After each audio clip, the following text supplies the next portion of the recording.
नमस्ते दोस्तों, कैसे हो आप सब। उम्मीद करती हूँ बहुत ही अच्छे होंगे। ये बताने के लिए कमेंट बॉक्स में जय श्री कृष्णा अवश्य लिखिएगा। तो आज हम आप सभी लोग को बताने वाले हैं कि क्या है कुंभ मेले में नागा साधुओं का पौराणिक रहस्य। महाकुंभ की पौराणिक कथा जानेंगे। जय श्री कृष्ण दोस्तों, सबसे रोचक और आश्चर्य वाली बात यह है कि कुंभ कुंभ के शाही स्नान का पहला अधिकार केवल नागा साधुओं को दिया जाता है, जबकि अन्य साधु संतों को उनके बाद स्नान करने का अवसर मिलता है। इस विशेष परंपरा के पीछे एक अद्भुत इतिहास छिपा है जो नागा साधुओं को इतना विशिष्ट और सम्मानीय बनाता है। कुंभ महोत्सव का आयोजन ज्योतिषी गणनाओं और विशेष खगोलीय स्थितियों पर आधारित होता है। जब बृहस्पति कुंभ राशि में प्रवेश करते हैं और सूर्य मेष राशि में होता है, तब हरिद्वार में कुंभ महोत्सव आयोजित किया जाता है। प्रयागराज में कुंभ का आयोजन तब होता है जब बृहस्पति वृषभ राशि में और सूर्य तथा चंद्रमा मकर राशि में होते हैं। यह स्थिति आमतौर पर अमावस्या के दिन बनती है।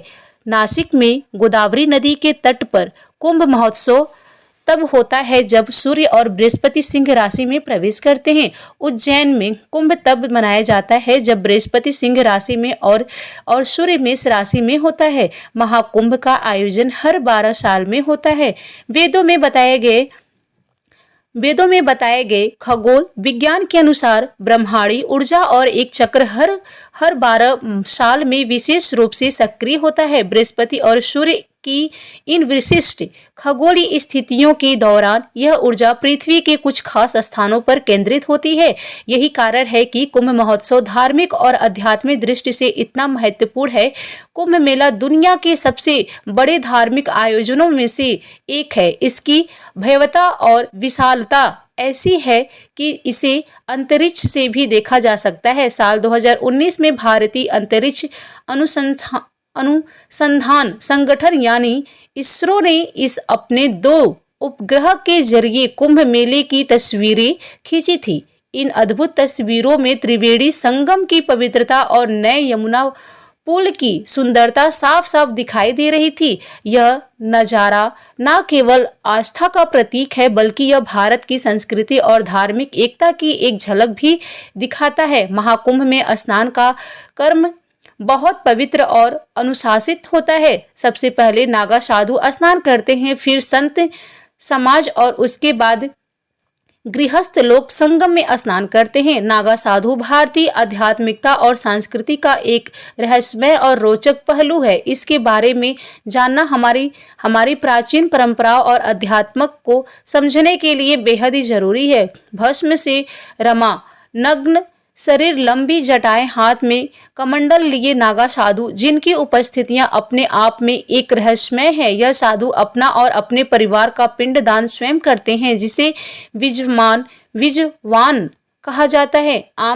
आम दिनों में यह कहा करते हैं क्या खाते हैं यह कोई नहीं जानता, परंतु कुंभ के शाही स्नान में यह मोक्ष प्राप्त के लिए डुबकी लगाते हैं, जो कि उनका जीवन का एकमात्र लक्ष्य है। सदियों से भारतीय संस्कृति और धर्म पर संकट के बादल मंडराते आए हैं और 14वीं से 16वीं शताब्दी के समय जब मुगल आक्रमणकारी भारतीय की संस्कृति और धर्म पर वार कर रहे थे, धर्म खतरे में था, उस समय नागा साधुओं ने धर्म और संस्कृति की रक्षा में अहम भूमिका निभाई। यह साधु केवल शास्त्र ही नहीं, शस्त्र विद्या के भी निपुण थे और धर्म की रक्षा के लिए अपना जीवन तक न्यौछावर करने का तैयार करते थे। 18वीं शताब्दी से अहमद शाह अब्दाली, जिसे अहमद शाह दुररानी के नाम से भी जाना जाता है, यह भारत पर कई बार आक्रमण किया। 1748 में नादिर शाह की मृत्यु के बाद अफगानिस्तान का शासक बनने के बाद साथ ही अब्दाली ने भारत को बार बार लूटा, लेकिन उसका सबसे बड़ा और क्रूर आक्रमण 1757 में हुआ 57 में हुआ, जब उसने दिल्ली पर कब्जा कर 1 महीने तक अराजकता और लूटपाट मचाई। इस आक्रमण का अक्सर केवल दिल्ली तक सीमित नहीं रहा, मथुरा, वृंदावन और गोकुल जैसे पवित्र स्थानों को भी अब्दाली की क्रूरता का सामना करना पड़ा। उस समय नागा साधुओं ने न केवल इन स्थानों की रक्षा की, स्थलों की रक्षा की, बल्कि धर्म और संस्कृति की जड़ों को भी सुदृढ़ बनाए रखा। कई बार विदेशी आक्रमण की स्थिति में स्थानीय राजा महाराजा नागा साधुओं से मदद लिया करते थे। इतिहास में ऐसे कई गौरवपूर्ण युद्धों का उल्लेख मिलता है, जिनमें हजारों की संख्या में नागा योद्धाओं ने अपनी वीरता का परिचय दिया और अहमद शाह अब्दाली द्वारा मथुरा और वृंदावन पर आक्रमण के बाद जब गोकुल को लूटने की कोशिश की थी, तब नागा साधुओं ने अपनी अदम्य शक्ति और साहस दिखाते हुए अब्दाली की सेना से युद्ध किया और गोकुल की रक्षा की। इस सहयोग को सम्मान देने के लिए हिंदू शासकों और नागा साधुओं के बीच एक समझौता हुआ। धर्म और राष्ट्र की रक्षा की जिम्मेदारी नागा साधुओं को सौंपी गई। इस समझौते के तहत नागा साधुओं को राजसी सम्मान देने के लिए शाही स्नान की परंपरा शुरू हुई। तब से कुंभ मेले के पवित्र स्नान का पहला अधिकार हमेशा नागा साधुओं को दिया गया है। हालांकि हर परंपरा की तरह यह परंपरा भी विवादों से अछूती नहीं रही। 1310 में महानिर्वाणी अखाड़े और रामानंद वैष्णव अखाड़े के बीच एक खूनी संघर्ष हुआ। वही 1760 में शैव और वैष्णव साधुओं के बीच शाही स्नान को लेकर भयंकर लड़ाई छिड़ गई। इन विवादों को रोकने के लिए अंग्रेजों ने अखाड़ों के स्नान का क्रम तय किया। यह अनुशासन आज भी कुंभ मेले की परंपरा का हिस्सा है। इसीलिए महाकुंभ में सबसे पहले नागा साधु शाही स्नान करते हैं। नागा साधुओं के बाद दूसरे क्रम पर संत समाज संगम में स्नान करता है और संत समाज के स्नान के बाद ही गृहस्थल और लोग पवित्र संगम में स्नान के लिए उतरते हैं। यह नागा साधु एक विशेष सैन्य पथ का हिस्सा है। इनके पास त्रिशूल, तलवार, शंख और चिलम जैसी वस्तुएं होती हैं जो इनके सैन्य दर्ज और परंपरा को दर्शाती है। नागा साधु अपने आप में एक चलती फिरती सेना की तरह होते हैं जो अपने इष्ट देव भगवान शिव के प्रति अगाध भक्ति और समर्पण करते हैं। नागा साधुओं की दीक्षा प्रकृति और साथ ही प्रक्रिया केवल कुंभ के दौरान प्रयागराज, हरिद्वार, नासिक और उज्जैन में होती है। दीक्षा के स्थान के आधार पर इन्हें अलग अलग नाम दिए गए हैं। प्रयागराज के नागा, उज्जैन के खूनी नागा, हरिद्वार के बर्फानी नागा और नासिक के खिचड़िया नागा। ऐसे नाम जाता है कि नागा जनजाति की शुरुआत भारत के उत्तर पूर्वी राज्य नागालैंड से हुई। नागा शब्द का अर्थ है पहाड़ पर। वर्तमान में कई अखाड़ों में महिलाओं को भी नागा साधु की दीक्षा दी जाती है। इनमें विदेशी महिलाओं की संख्या भी काफ़ी है। वैसे तो महिला नागा साधु और पुरुष नागा साधु के नियम कायदे सामना ही है। फर्क केवल इतनी ही है कि महिला नागा साधु को एक पीला वस्त्र लपेटकर रहना पड़ता है और यही वस्त्र पहनकर स्नान करना पड़ता है। नग्न स्नान की अनुमति नहीं है। यहाँ तक कि कुंभ मेले में भी नहीं। विदेशी नागा साधु सनातन धर्म, योग, ध्यान और समाधि के कारण हमेशा विदेशियों को आकर्षित करता रहा है, लेकिन अब बड़ी तेजी से विदेशी, खासकर यूरोप की महिलाओं के बीच नागा साधु बनने का आकर्षण बढ़ता जा रहा है। उत्तर प्रदेश के इलाहाबाद के महाकुंभ में, महाराष्ट्र के नासिक में हाल में संपन्न हुए सिंहस्थ कुंभ में विदेशी महिला नागा साधु भी आकर्षण के केंद्र में रहती हैं। यह जानते हुए भी कि नागा बनने के लिए कई कठिनाई, प्रक्रिया और तपस्या के गुजरना होता है, विदेशी महिलाओं ने इसे अपनाया है। दोस्तों, अब हम जानेंगे कि महाकुंभ की पौराणिक कथा और कुंभ मेले का पौराणिक रहस्य क्या है। कुंभ मेला भारतीय सांस्कृतिक और आध्यात्मिक से सबसे बड़ा उत्सव है। दोस्तों, यदि आप सब हमारे चैनल पे पहली बार आए हो तो प्लीज़ हमारे चैनल को सब्सक्राइब कर लीजिएगा। नीचे बेल आइकन बटन है, उसको प्रेस करना बिल्कुल ना भूलिएगा। आप सभी का एक लाइक मुझे बहुत ही हिम्मत और प्रेरणा दिलाती है, तो प्लीज़ एक लाइक पक्का कीजिएगा। आइए हम शुरू करते हैं कथा। यह केवल धार्मिक योजना नहीं बल्कि एक ऐसा पर्व है जिनमें लाखों लोग अपनी आस्था और विश्वास के साथ भाग लेते हैं। कुंभ मेले का आयोजन हर 12 वर्षों में 4 पवित्र स्थान प्रयागराज, हरिद्वार, उज्जैन और नासिक पर होता है।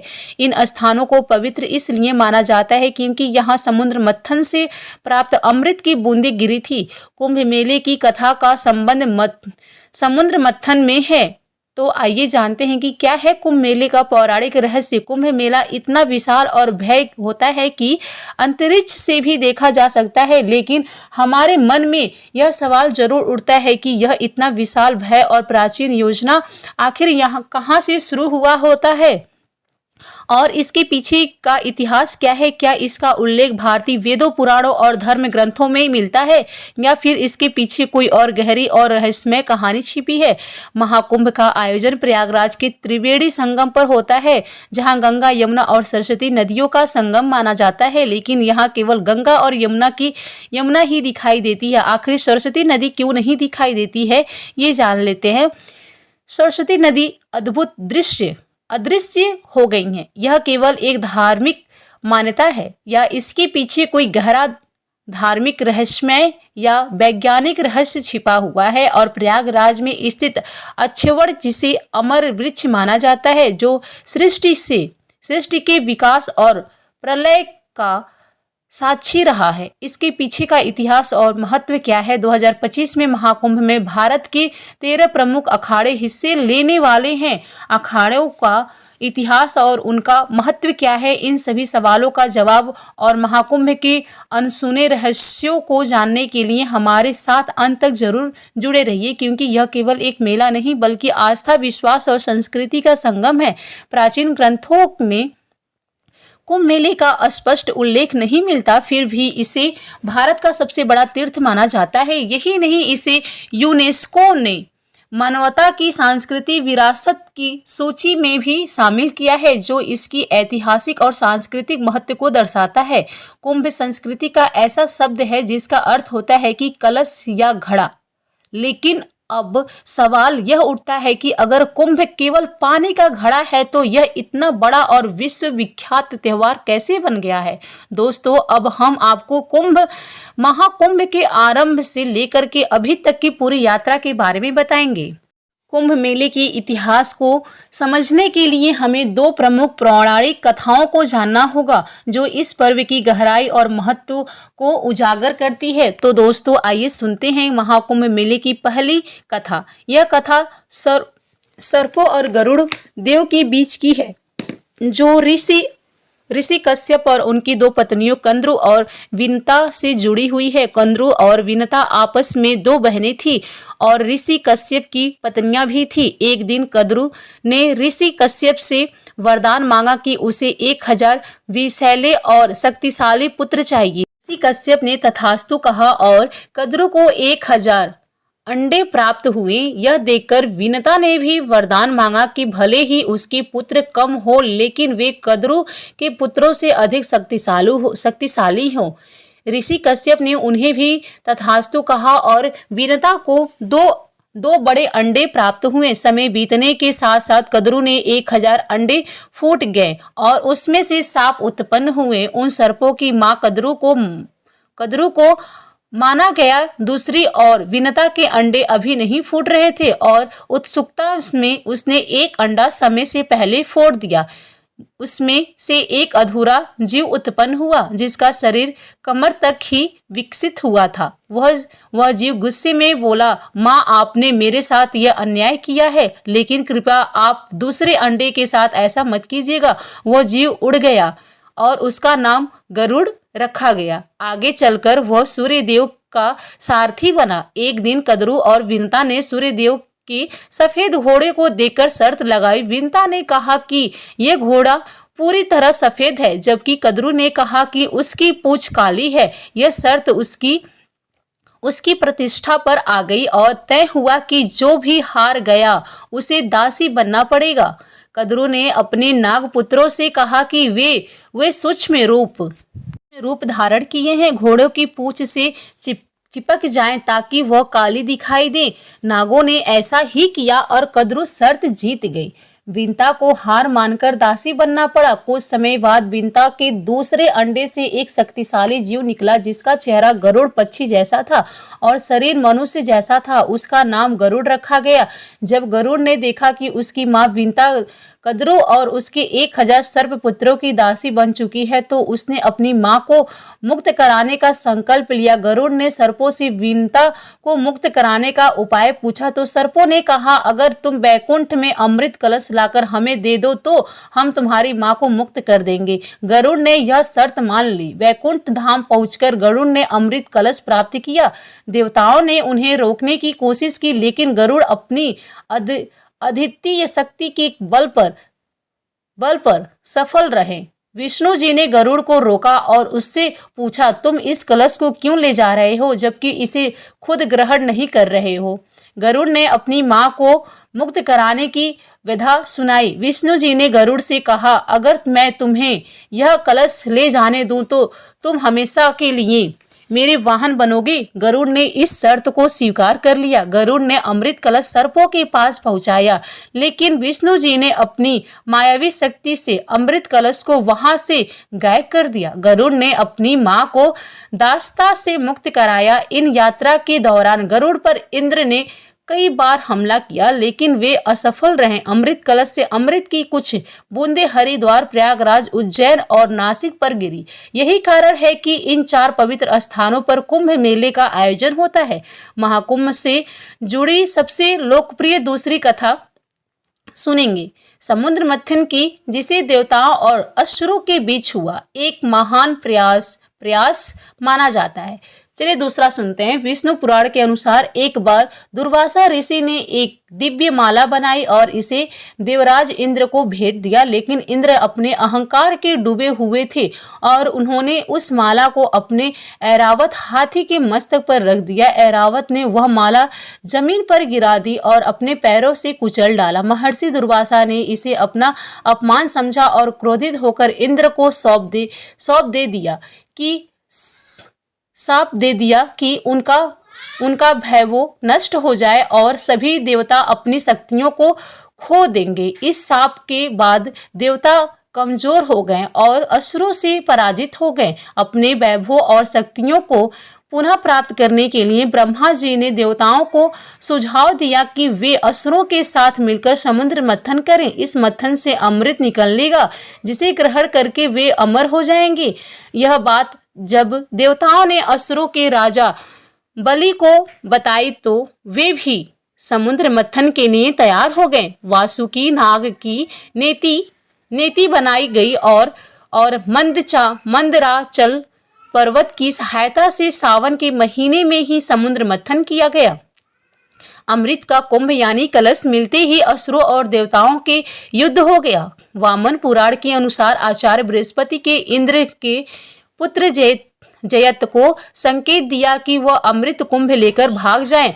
दैत्य अमृत कुंभ के लिए उसका पीछा 12 दिन तक करते रहे जो कि 12 वर्षों के बराबर थी क्योंकि उस समय पृथ्वी का एक वर्ष देवताओं के एक दिन के बराबर था। युद्ध के समय अमृत कुंभ से त्रिलोक के 12 स्थानों पर अमृत की बूंदें गिरी जिसमें से 8 स्थान देवलोक में और 4 स्थान पृथ्वी लोक पर स्थित है। हरिद्वार, प्रयागराज, उज्जैन और नासिक यही वह पवित्र स्थान है जहां अमृत की बूंदें के कारण कुंभ मेले का आयोजन शुरू हुआ। लेकिन कहानी का सबसे महत्वपूर्ण हिस्सा जिसे जानना आपके लिए बेहद ही जरूरी है अभी बाकी है। श्रीमद् भागवत पुराण के अनुसार कुंभ का जो विवरण है उसके अनुसार सागर से समुद्र मंथन में 14 रत्न निकले थे जिसमें सबसे पहले हलाहल या कालकूट विष निकला था। इस विष की ज्वाला इतनी तीव्र थी कि सभी देवता और दानव इससे जलने लगे थे। तब भगवान शिव ने देवता, दानव और समस्त सृष्टि की रक्षा के लिए विश्व को खुद पी लिया था। विश्व की तीव्र जलन के कारण शिव जी का कंठ नीला पड़ गया था, इसीलिए शिव जी का एक नाम नीलकंठ भी पड़ गया। विश्व की ज्वाला को कम करने के लिए सभी देवताओं को दानवों ने शिव जी को शीतल जल चढ़ाने के लिए बाद में चढ़ाएं। इसके बाद इसके शरीर का ताप और जलन कम हुआ। यही कारण है कि सावन में शिव जी का जलाभिषेक किया जाता है। ऐसा कहा जाता है कि जब शिव जी ने समुद्र मंथन से निकले हलाहल विश्व को ग्रहण किया तो उसकी कुछ बूंदें धरती पर गिरी गई। जिन घास की पत्तियों पर वह बूंदें गिरी उन्हें सांप ने चाट लिया। सांप की जीभ बीच से कट गई। वही कुछ विष की बूंदों को बिच्छू और अन्य विषैले जीवों ने भी ग्रहण कर लिया। इसी कारण यह जीव जहरीले हो गए। इसके बाद कामधेनु गाय, उज्जैन श्राव, घोड़ा, ऐरावत हाथी, कौस्तुभ मणि, कल्प वृक्ष और साथ ही अल्पशरा, रंभा, लक्ष्मी, वारुणी, चंद्रमा, पांचजयन, शंख, परिजात वृक्ष और सारंग धनुष, अमृत कलश अर्थात अमृत कुंभ निकला, जिसे विश्व मोहिनी बनकर भगवान विष्णु ने देवताओं को पिला दिया। इसकी कुछ बूंदें हरिद्वार की गंगा नदी, प्रयागराज की त्रिवेणी संगम गंगा, यमुना और सरस्वती, उज्जैन की शिप्रा नदी और नासिक की गोदावरी नदी में गिरी। जहां अमृत की बूंदें गिरी वहां कुंभ मेले का आयोजन शुरू हुआ। प्रयागराज में जहां कुंभ मेले का आयोजन होता है वहां गंगा और यमुना का संगम तो साफ देखा जा सकता है, लेकिन सरस्वती नदी नहीं देती हैं। फिर भी इसे त्रिवेणी संगम कहा जाता है। तो दोस्तों, अब हम इस सवाल का जवाब जानेंगे कि सरस्वती नदी अदृश्य क्यों हो गई। इसके पीछे वजह जानने के लिए हमें इतिहास और पौराणिक कथाओं में झांकना होगा। महाभारत के शल्य पर्व में सरस्वती नाम से नदियों का उल्लेख मिलता है। श्रीमद् भागवत पुराण में सरस्वती नदी के प्रभाव और उसने स्थानांतरण की एक रोचक कथा का वर्णन है। पुराणों के अनुसार प्राचीन काल में सरस्वती नदी स्वर्ण भूमि में बहा करती थी। कालांतर में इसी भूमि का नाम स्वर्ण राष्ट्र हो गया और धीरे धीरे यह सौराष्ट्र कहलाने लगा। इस समय सौराष्ट्र का क्षेत्र प्राचीन मारवाड़ा तक फैला हुआ था और सरस्वती नदी इसी भूमि से प्रभावित होती है। यहाँ नित्य सरस्वती की पूजा और अर्चना होती है। लेकिन समय के साथ इस प्रदेश के लोग यवनों के संपर्क आ गए और उनके आचार विचार को अपनाने लगे। इससे दुखी होकर सरस्वती जी ने ब्रह्मा जी से अनुमति मांगी और मारवाड़ा एवं सौराष्ट्र छोड़कर प्रयाग में आकर वास करने लगी। कहा जाता है कि सरस्वती के यहाँ से चले जाने के बाद ये समृद्धि भूमि धीरे धीरे मरुस्थल में बदल गई और यही मरुस्थल आज राजस्थान के नाम से जाना जाता है। हाल ही में जैसलमेर जिले के मोहनगढ़ में बोरवेल की खुदाई के दौरान अचानक पानी का सैलाब बाहर निकल गया। पानी का प्रवेश इतना ज्यादा था कि लोग इसे देखकर अचंभित रह गए। अब इस घटना को लेकर चर्चा तेजी से हो गई। क्या यह प्राचीन सरस्वती नदी का पानी है? क्योंकि इतिहास के अनुसार सरस्वती नदी जो लुप्त हो गई थी उसका रूट यहीं से होकर गुजरता था।